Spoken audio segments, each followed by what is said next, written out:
When it comes to your retirement, do you want to have the same old plan everyone else has? Of course not. You're unique and have your own goals and dreams. Don't be treated just like a number. This is your retirement. So it's time to think differently. And you're in luck because you've found the Retire Your Way podcast with ILG Financial. At ILG Financial, you won't find generic, run-of-the-mill plans containing the same old cookie-cutter solutions. Dave, Chase, and the ILG Financial team focus on building one retirement at a time using their Think Differently philosophy. And that means your own comprehensive plan with customized solutions built to achieve just one goal, yours. So put on your Think Differently hats and get ready to take back control of your retirement today and for all the tomorrows to come. ILG Financial's Retire Your Way podcast was created just for you, and it's starting right now. When it comes to retirement, do you want to have the same old plan everyone else has? Of course not. You're unique and you have your own goals and dreams.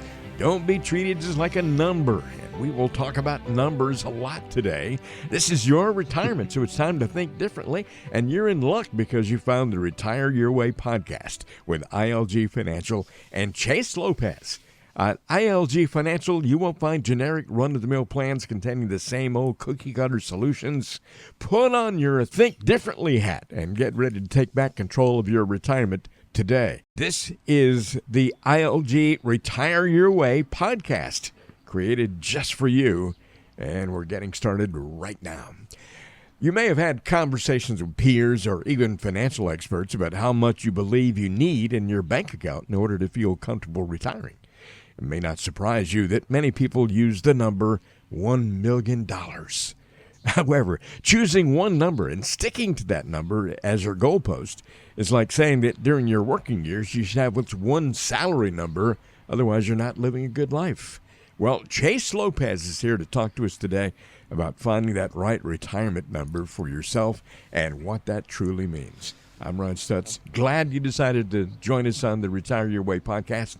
Chase, how are you?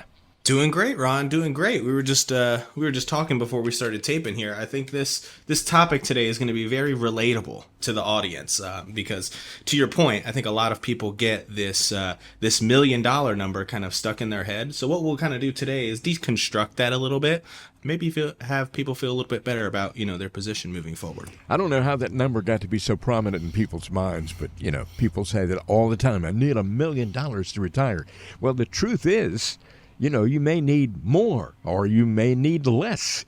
And Chase Lopez is here to talk about that and to explain why, the $1 million mark may not be accurate for you. Everybody is different. That's right. And I think that's always a theme with the podcast here, right? Is, everyone's situation is a little bit different, right? But these rules of thumb oftentimes pop up as folks start to kind of build out their financial plan or start to kind of map out their future. And the problem with that $1 million benchmark is that it can kind of oversimplify your retirement planning. Some people may need or want much more to enjoy their golden years, right? And we hear a lot of people come into our office saying that $1 million number feels so big and so unattainable that it's not even worth trying to reach. So today we'll talk about the numbers, right? We'll dig into these benchmarks that people use, and really and truly what you want to do when you calculate your retirement age or the number you want to feel comfortable. A lot of people talk about being 401k millionaires.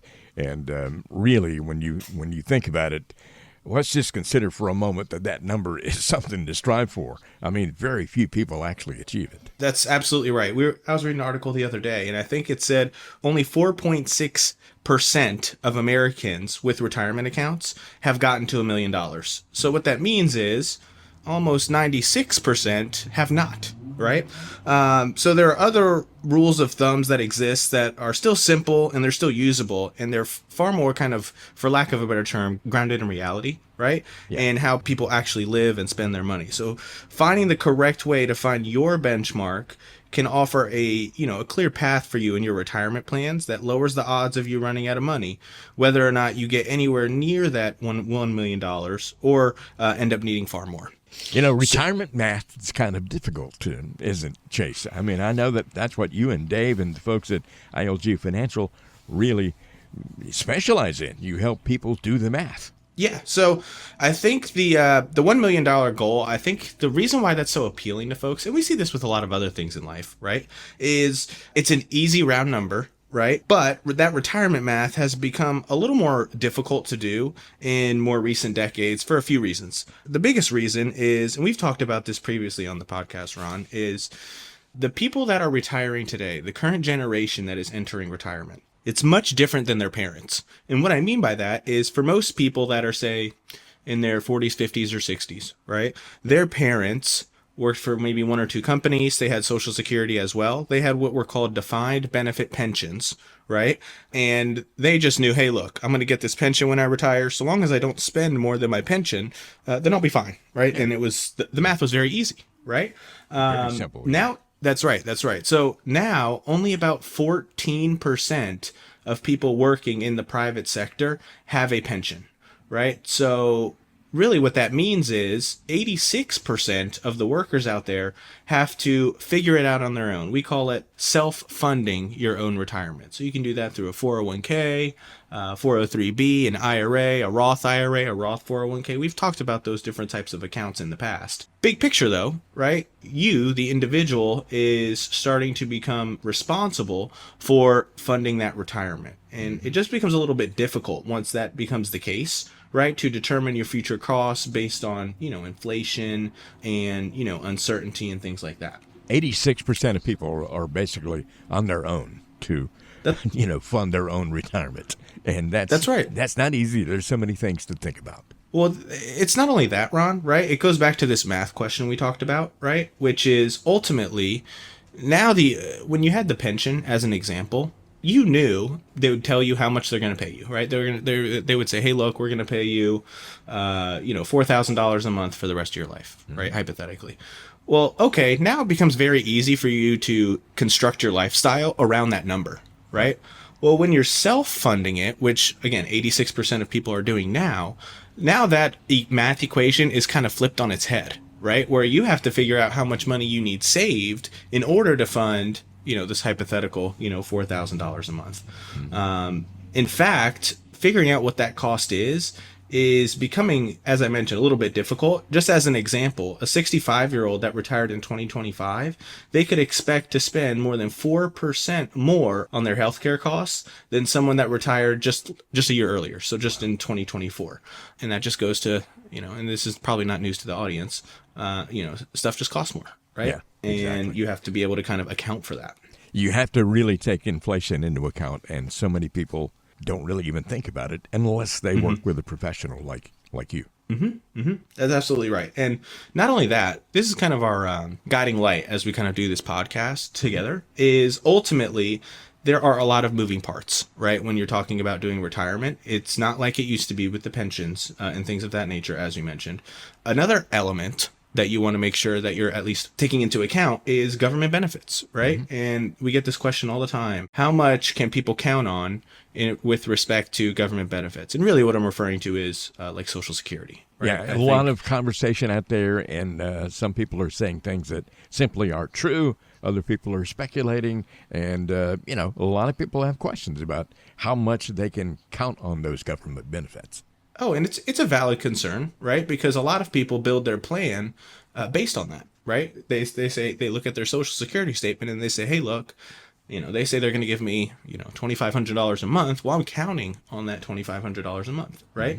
Just this week, I think I saw an article that came out about the Social Security Trust Fund. And every article that comes out about it, it pretty much says the same thing, right? Which is, hey, Social Security is running out of money. And it leaves people with this impression that Social Security is basically just disappearing, right? Which is not the case. When they talk about, running out of money with Social Security, what they're really alluding to is they're saying that, hey, if nothing changes, right, then Social Security payments would have to be reduced by about 20%, give or take. The big caveat there is the first part of that sentence, which is if they don't do anything, right?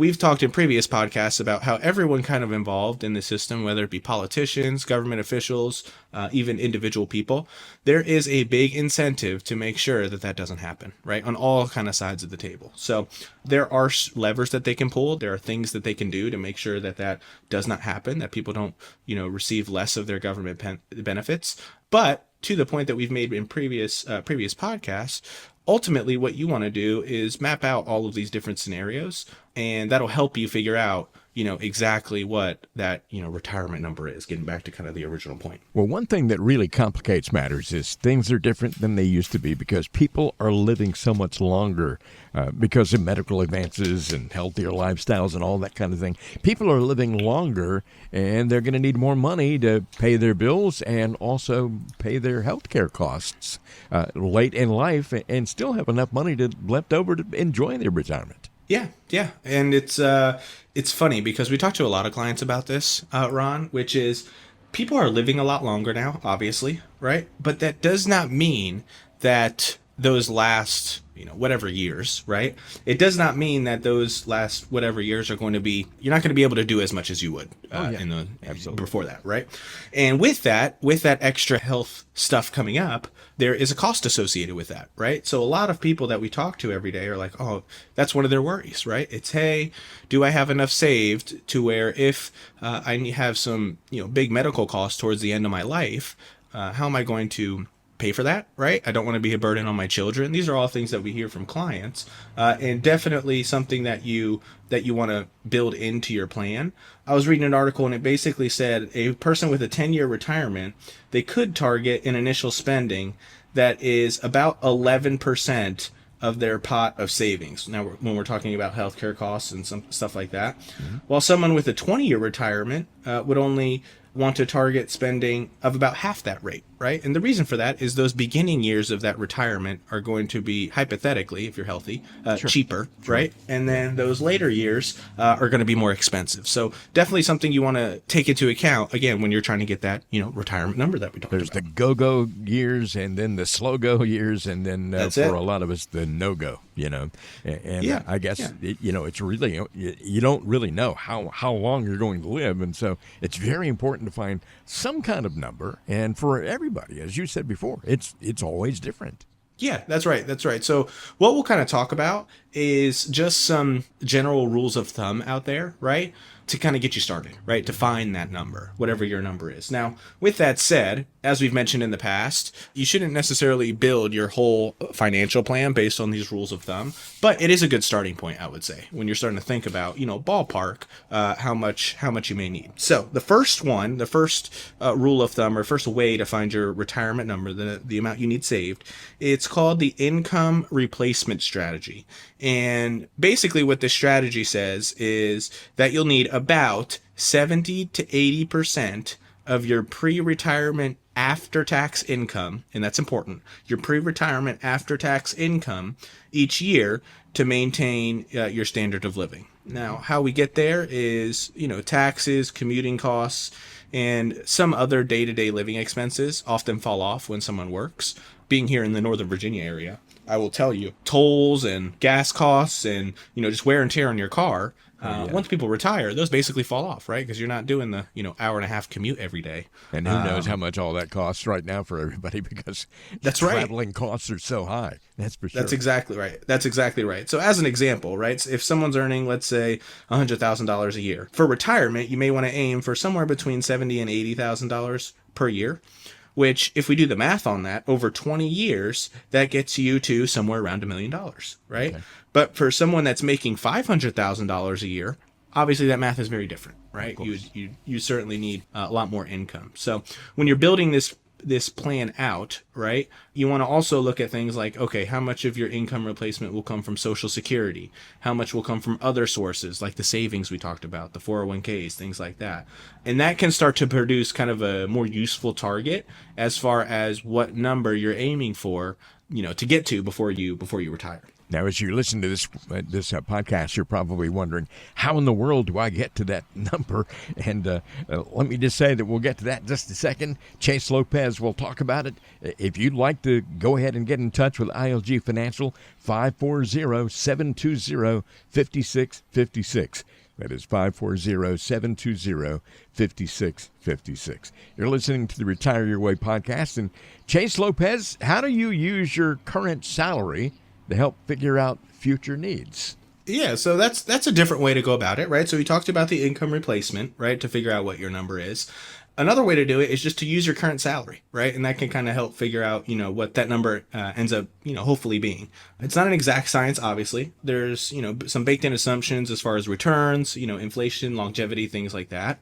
But again, it can give you kind of a roadmap to where you, or ballpark, I should say, of where you, need to be.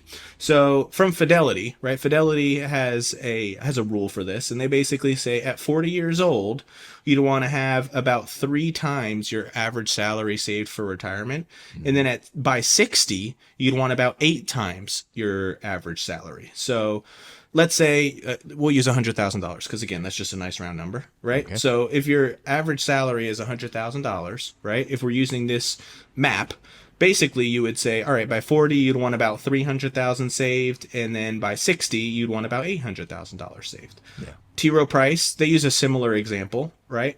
But same premise. Basically, they say at 40 years old, you want about 2 times your salary. And at 60 years old, you want about 9 times your salary. So the math roughly comes out the same in that regard. Yeah. But big picture takeaway, right, is that's another way to kind of figure out what your number is. And it kind of, in a similar vein to the income replacement, it anchors how much you should save based on your needs, right? So since it's based on your salary, you can base it off of your needs, which is a little bit more exact than just, shooting for $1 million. Okay. And as we've discussed before, very few people actually have those numbers in that, right. In that range, that we're talking about here. Mm-hmm. What else should you consider? Yeah, so one that, again, we're talking about figuring out that number, right? One rule of thumb that has become very prevalent out there is the 4% rule. So the 4% rule, basically the way that works is they say, hey, if you do some back of the envelope math, right, and you figure out how much you should take out of your retirement savings for, income every single year, the rule says you should never take out more than 4% of your overall account value, right? So if we use that $1 million that we talked about before, that would mean if you have $1 million that you could take out, if you were going with the 4% rule, $40,000, right? So for many people, this ends up being a little conservative, right? A little too conservative, I would say. And I always joke with folks is if you end up going with this super conservative plan of taking the 4% out every single year, your heirs will be happy, right? Because they're going to inherit a lot more money. But you may have left some things on the table for you to do during your working years. With that said, though, right, the guy who made this rule, his name is Bill Bengen. He was the one that basically popularized the 4% rule. In recent years, he's basically come out and said, hey, the 4% was probably a little bit more conservative.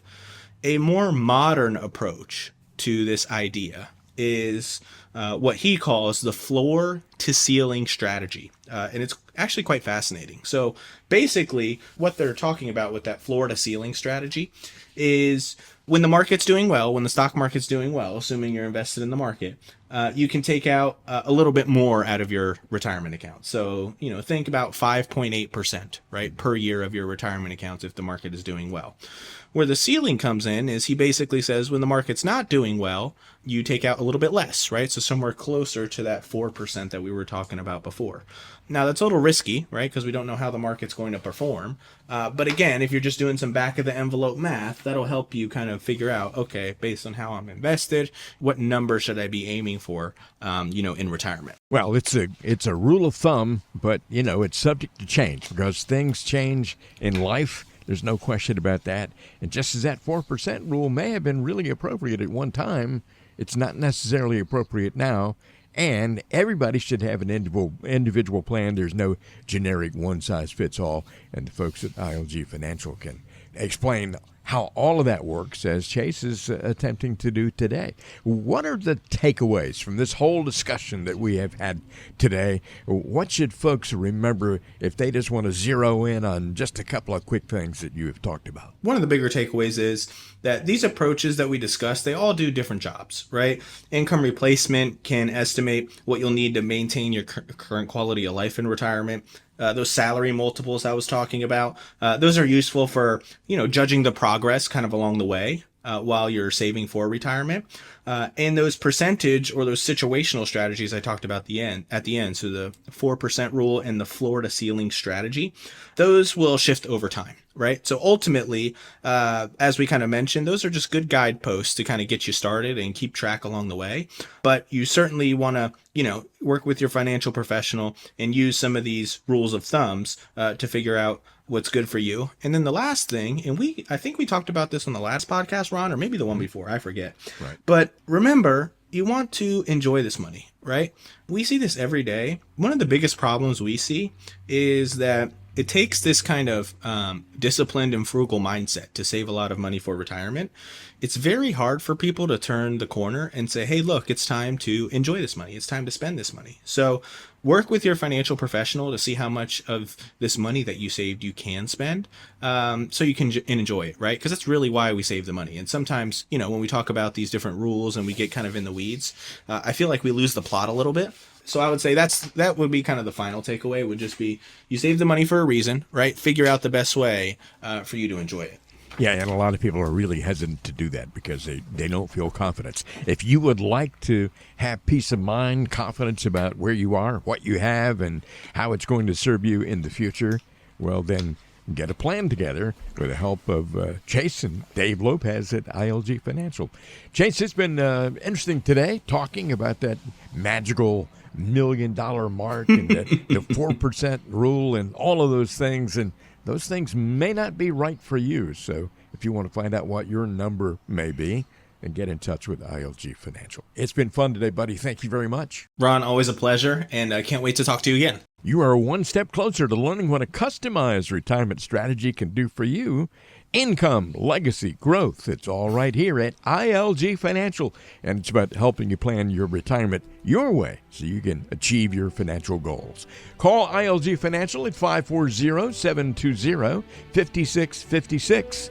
Or you can go online to ilgfinancial.com to learn more. Thanks for listening to the Retire Your Way podcast.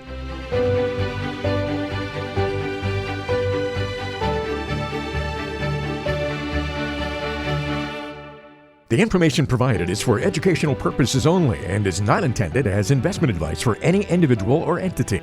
All information contained herein is believed to be from reliable sources. However, we make no representation as to its completeness or accuracy. The views presented today are those of Dave Lopez and do not necessarily represent the views of the Alpha Star Capital Management, LLC. The opinions expressed are subject to change without notice and do not constitute financial, legal, or tax advice. Please consult your financial professional before executing any financial strategy. Investment advisory services offered through Alpha Star Capital Management, LLC, a registered investment advisor. Alpha Star and ILG Financial, LLC are independent entities. SEC registration does not constitute an endorsement of the firm by the Commission, nor does it indicate that the advisor has attained a particular level of skill or ability. Hey, Chase Lopez here. Thanks for listening to Retire Your Way with ILG Financial, our podcast. Make sure you head to our YouTube channel as well to check out our video series, Retire Your Way with ILG Financial. Also, don't forget to subscribe and like our videos there so you can be alerted for any future videos. Talk to you soon.